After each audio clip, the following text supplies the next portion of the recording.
All right, it is Figgie and the Moose on this Thursday right here on Pix 11 Plus. What's going on, Figgie? How you doing, bud? I've been better. Yeah, I've been better. That was a gut punch. I did not see that coming in any way, shape, or form. Didn't think that was something that the Knicks would allow to happen. And it's a tough way to wake up because you thought maybe I dreamt it, but no, it's a reality. yeah. I mean, it was a collapse. Like we saw, the Knicks fans celebrating after Boston. Exhausted. Nesmith was amazing in the fourth quarter, shooting threes. The Knicks missed free throws. Brunson was in foul trouble, rightfully so. They were all fouls. He's a terrible defensive player. Unfortunately for the Knicks is that, Indiana is just this relentless pressure. They're going to keep on coming. We saw it against Milwaukee. We saw it against Cleveland, and you saw it last night against the Knicks. I thought, Rick Carlisle after the game said, we're preparing for, this is 13 days. This is just day one. And the Knicks had that game. I mean, that's the thing that you wake up on this Thursday and you realize, well, now you got to go out there and beat Indiana 5 times in 7 games, because last night should have been a win, and it isn't. And that's a check mark in the column of the Indiana Pacers. So you make it a little bit more difficult here moving forward. Indiana got off to a great offensive start, 9 of 9 at that point forward. After that, they were just 9 of 24 from the floor. The Knicks were able to build, at one point in time, 17-point lead. Their win I think their, analytics win percentage at one point in time was as high as 99.7%. They end up losing the basketball game. I mean, it's one of the, you've never seen it. I think I heard the stat this morning on ESPN that teams that were trailing by 9 or more with under a minute to go in regulation or in the fourth quarter or overtime, were like 1,400 and whatever. And Indiana did something historic last night, just like the Knicks did something historic against Boston. Now the Knicks get a little bit of a dose of their own medicine. And in every great comeback, there's a collapse. And let's be perfectly honest, last night the Knicks collapsed. No, it was just a collapse that you could kind of feel once Naismith hit his first 3. And you said, okay, it was kind of a don't foul, let them shoot their threes, kind of what they did with Boston. They'll shoot their way out of it kind of thing. They won't hit all of them, will they? Yeah, they will. They hit 6 in a row, 5 of them by Naismith. And it was like after the first 2, 3, I mean, even in NBA jams as a kid with the video game, he's on fire. Put somebody on him. Do something to keep him from getting an open shot. And as you saw, they just kind of expected, to do it from afar. They shot a couple of ill-advised threes as well. The Knicks did, and forced balls up. They looked like they were just lost. Even inbounding the ball became a chore. It just looked like a team that all of a sudden got put into a position that was so uncomfortable. All right, they looked uncomfortable in that fourth quarter. They weren't used to being the guys on the defensive side of this kind of a comeback. They are used to being the ones that are on the other side of this. And you saw just everyone looked lost. The defensive assignments were missed. The offensive flow of the game just disappeared. You had, Karl-Anthony Towns trying to save them with the circus shots down the stretch. It was one of those things that, as you're watching it, you're like, you know what? In a way, you need a game like this. This is a reality check, right? You have to play the game the right way for 48 minutes. Don't start celebrating 42 minutes in and thinking, all right, you know what? We'll just lay back. They're just going to lay down. They just kept coming and kept coming and kept coming. And who's the kid that came off the bench? Rod. Shepherd? The point guard. No, the point guard that came off the bench. Not Shepherd. No. Guess again. I got it. It is yes. When he came off the bench, he was unbeliable because he just attacked. He attacked Jalen Brunson with 5 fouls. Right? Jalen Brunson couldn't do anything. And he just changed it. All of a sudden went from defending the perimeter. Nembhard, before defending the perimeter, everything was like, okay, just make sure they don't put up another three. And then he was just driving to the basket and getting fouls. And especially when you see Brunson, I can't do anything. Somebody come get this guy because I can't do anything. I can't foul out, right?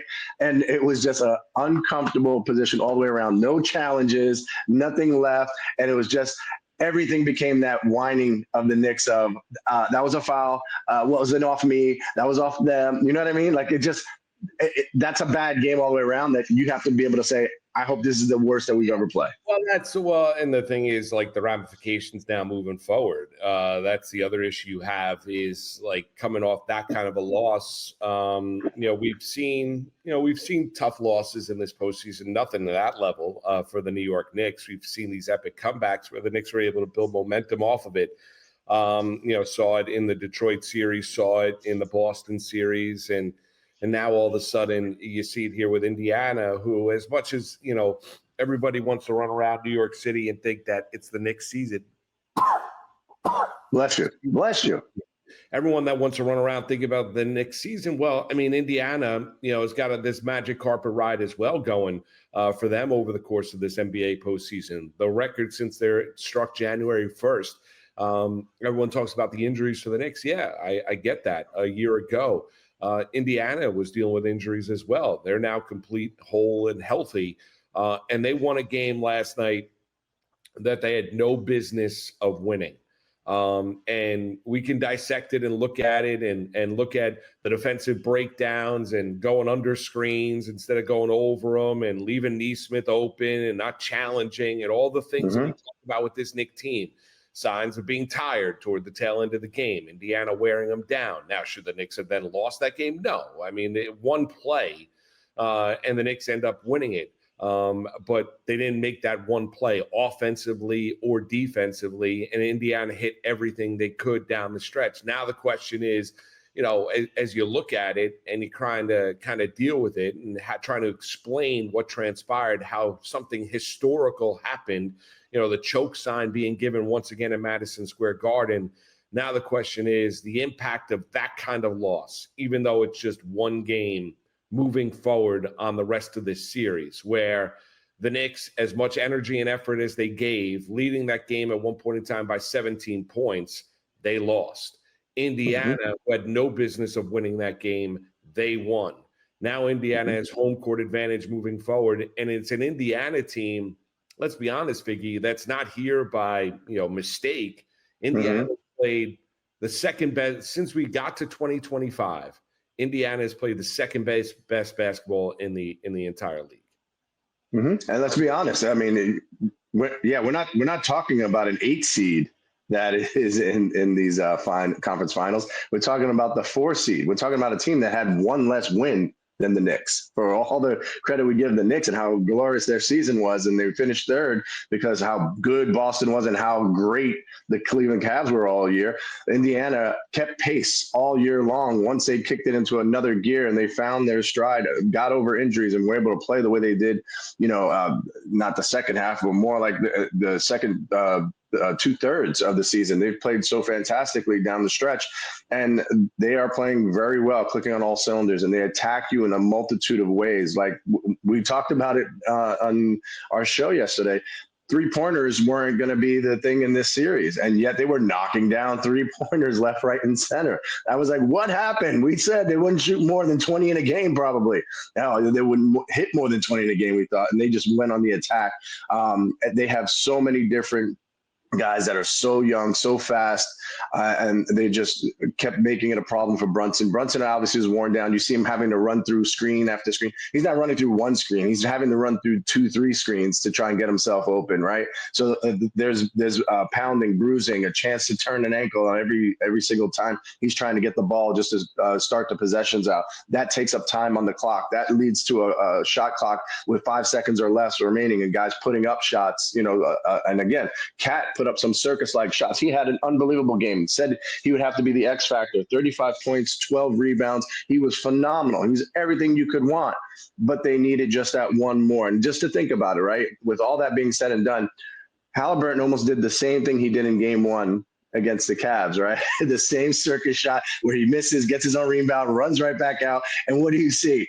Mitchell Robinson, his feet all of a sudden were in cement. He couldn't get up that extra 2 inches just to get enough to block and make that shot. And the fortunate bounce off the rim, go straight up in the air, and you're waiting for it.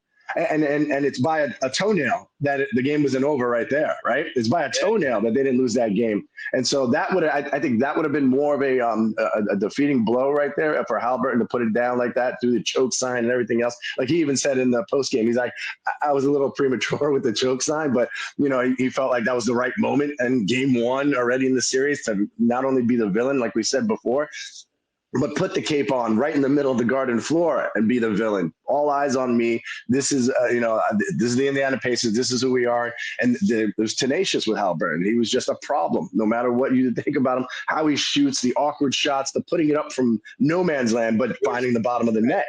Yeah. Right? No doubt. And Haliburton was, Haliburton was great when he needed to be, and he's obviously their go-to guy. They're not in that position without the brilliance. The historically great shooting performance of E. Smith in the fourth quarter. Scoring 20 points in the fourth quarter. A guy that averages, 13, 14 points a game, whatever it is. Yeah. 20 points in the fourth quarter of game one of the Eastern Conference Finals on the road. Historic. Now the concern you have moving forward is the wear down effect. And what, we talked about it during the course, because now the Knicks are at least going to have to play one more extra game, right? Than conceivably after losing last night. Indiana is not going away anytime soon. They're going to go out there and, the Knicks are going to have their moments in this series, but Indiana it's going to be a war of attrition. Can the Knicks physically be able to hold up and be able to be as offensively productive as they are? There was no defense really being played outside of a few block shots, one by one by Miles on Indiana, one by McBride. Mitchell Robinson continues to have a positive effect. But that's the goal of Indiana. The depth of the Pacers and the way that they go out there and play are the Knicks physically, not that they're going to get hurt. I'm talking about the fact of getting tired. There's no double days off. It's playing every other day here moving forward. Yeah. This is the way Indiana's built to play. Last night is the way that Indiana is built to play. And the Knicks have got to go out there and be able to withstand it or be able to impose their will on it. The other issue is, unlike the Boston series, Brunson, has got to be better and can't get into foul trouble and can't be caught up in the air and shot fakes and all that, Figgy, because it's going to be an issue as this series goes along, because I don't want to hear about the officiating last night. I really don't. The calls on Jalen Brunson were all real. They were all legit. And put himself on the bench because he did not maintain core defensive principles. He got himself into bad positions. That needs to stop here moving forward, because Indiana is going to continuously go out there and attack him. No doubt. That's going to be the game plan for Indiana, is you got to put this guy in foul trouble to keep him off the floor as much as you can, whether it's in the first quarter or the fourth quarter. And the Knicks did a fantastic job when he went to the bench, right? They went on a 16 they went on a 16-0, 16-2 run with Jalen Brunson being on the bench. And this is where 14-0. Yeah, 14-0. That's what it was. It was one of those things where you look up and you're like, okay, wow, this is what we talked about this team, how the growth of this team and how they can, survive. McBride was phenomenal. Here's where we talk about the minutes police. My minutes police isn't necessarily for the starters. It's for the guys on the bench that aren't used to playing minutes. Mitchell Robinson playing 21 minutes, as much of a culture hero that he is. Every time he steps on the garden floor and they applaud him, they cheer him, and his effort of going after every rebound. You can only do that for so long. You can do it in spurts, but you can't be out there for 21 minutes expecting Mitchell Robinson to be able to get every rebound, block every shot, or contend, with every shooter that's going to get open, because Indiana was skipping the ball around. It looked like playground style, right? They just kept whipping the ball around, finding an open shooter, and that guy putting up a shot, a really good look at a shot at least. And you could see Mitchell Robinson was tired. You could see him doubled over in the fourth quarter. Every time there was a stop and play, he was just leaning over, had his hands on his knees, and you could just tell. You just hope that it was just one more. Like I said, he missed an opportunity to Haliburton right there at his face. He had just enough over him to put that awkward shot up in the air, and it falls in, bounces off the rim. So there's a little bit of luck involved, right? But you create your own luck. The Pacers were having fun at the Garden. They were having fun at the Garden in game one. There were smiles. There were tough talk. There was, gestures. There were Obi Toppin looked like a man on a mission about, remember me? I was the guy that you drafted and threw away. And you can see Obi Toppin, the way that he played, going to the rack, going and dunking the ball. He was fouled on a couple of those dunks, and they weren't called. So there's a lot of things about that game one that you have to go back and realize that whatever you thought you knew about the Indiana Pacers, and we said it, and even our guest Jordan said, they go up and down the court and they're going to run you to death. Yes, it's running you to death, but it's also being able to make shots, find open guys, and when guys get hot, they go with the hot hand. It's not just a one-man show. I mean, crazy. It just was last night at Madison Square Garden. We'll come back. We'll mix a short conversation, a little bit about Soto and the Mets and a little Yankees baseball. We'll do that next. Thursday edition of Figgie and the Moose right here on Pix 11 Plus. Welcome back to Figgie and the Moose. Marc, Malusis, Nelson, Figueroa right here on Pix 11 Plus right here on this Thursday, and a good Thursday one and all. Not so much if you're a Knicks fan, but they've got an opportunity to get back to it Friday night at Madison Square Garden. Game 2 against the Indiana Pacers. Game 2 of the Wolves and Thunder later on this evening out in Oklahoma City with the Thunder using a 70-40 second half, throttling the Timberwolves in game number 1. As far as and they lead that series 1-0 does Oklahoma City. As far as the Mets and the Yankees are concerned here, Figgy, did you like the decision by Mendoza to move Soto down the lineup last night in Boston? I did. But the effect of, I guess what you're trying to do is have more runners in front of him, have more opportunities for him to put the ball in play and have good productive. But when you're taking 7 pitches in your first 2 at-bats and striking out, not so much part of the game plan. So I think he needed to be on board with the game plan. He's just been way too passive. This year, the best eye in baseball is just out to prove that, he's got the best eye and continue. I see more, I would say, emphasis on him arguing or discussing with the umpires if it was a ball or strike, rather than being the same Soto that looks like he's just focused on the pitcher and dominating the at-bat. I'm not seeing that guy, right? And I took a little bit of a deeper dive, started looking all over for numbers and what it could be, right? There's a multitude of things. When you look at the baseball numbers, his hard hit rate is as high as it's ever been. It's the same, around 55% of the balls that he's hitting are hard hit when he's putting the balls in play, right? That's another thing, when you're putting the balls in play. It's his expected batting average is somewhere in the 310 area. But he's having some bad luck. He's hitting it into the defense. He's hitting hard line drives into the defense, right at right fielders and things of that nature. So when it comes down to the rest of it, the body language, right? We keep talking about that and how he just doesn't look like he's disappointed in anything. And he even talks the way he talks afterwards. I know that you repeatedly talked about how he doesn't take accountability for his lackluster hustle and all that stuff, and that he's just okay with how things are going. I'm sorry. Right? No, right? But I think I didn't run. Right? It seems really easy. It seems really easy, right? But I think that you take the combination of that, where the expected batting average of, man, I hit that ball hard and I don't have anything to show for it, and it's a prolonged. It hasn't been just for a few games. It's been the whole season like this. Yeah. It's uber frustrating, and I don't know if he's dealt with it like this before. But I can tell you what he's definitely not dealt with. He's definitely not dealt with the highest of expectations, that every single situation, every single at bat, every single swing is going to be judged based on the $765 million scale. And that has got to be weighing on him. It's got to be something for the human inside the uniform. That's the hardest thing. Like, there's nobody that can sit here. You can look from the outside in and know and say what you think, but for himself internally, and I watched Pedro Martinez talk about this.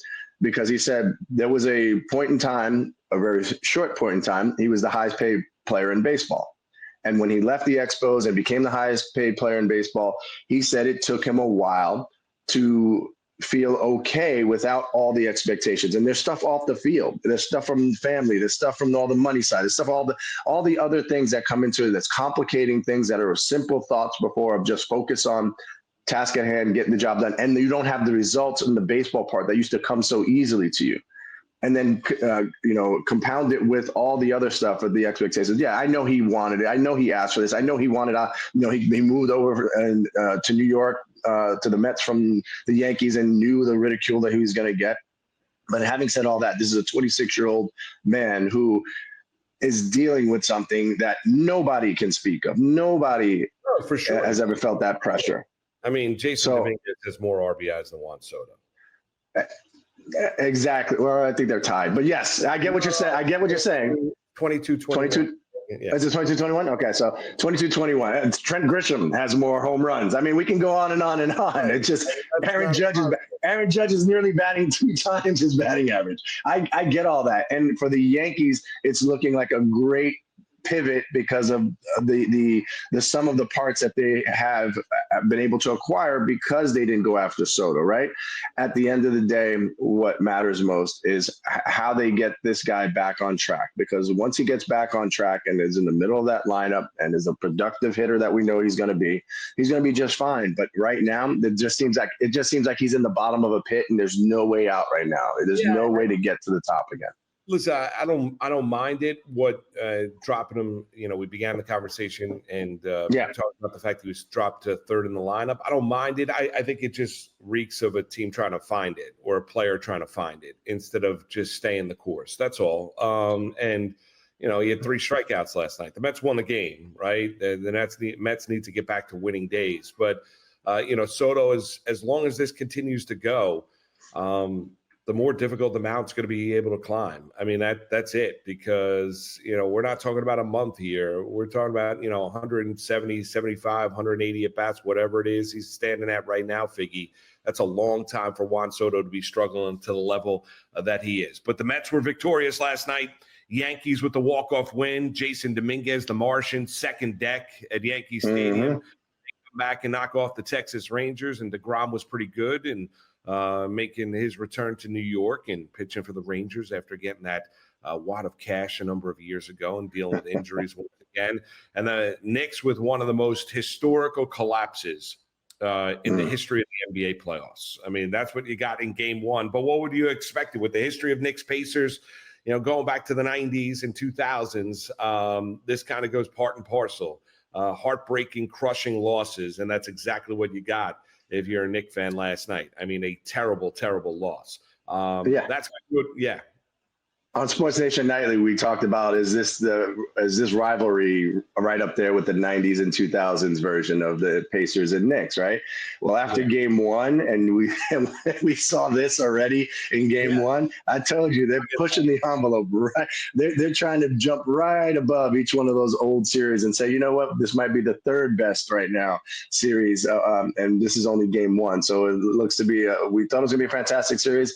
We were proven right last night. The one big thing I'll say is that the Pacers had the Knicks playing to the Pacers pace, because they don't score 130 points. Normally the Knicks, right, 120, 125, 30 points. They haven't scored that in quite some time. So when you see that happening and you realize that, can they sustain that kind of running up and down the court, back and forth with the Pacers? And they proved last night that they couldn't. They looked worn down. They looked tired, and there's got to be a shift in game plan in game 2. Yeah, I don't know if they're going to be able to do it. I mean, we'll see. We'll find out. I still think the Knicks win this series, and I don't love that, given the choke sign if I'm a Pacers fan after game 1. Well, that does it for this edition of Figgie and the Moose. Make sure to check us out 7 o'clock tonight on Sports Nation Nightly. Figgie and I take you through the New York sports scene each and every night, Monday through Friday, right here on Pix 11. For Nelson Figueroa, I'm Marc Malusis. This has been Figgie and the Moose right here on Pix 11 Plus.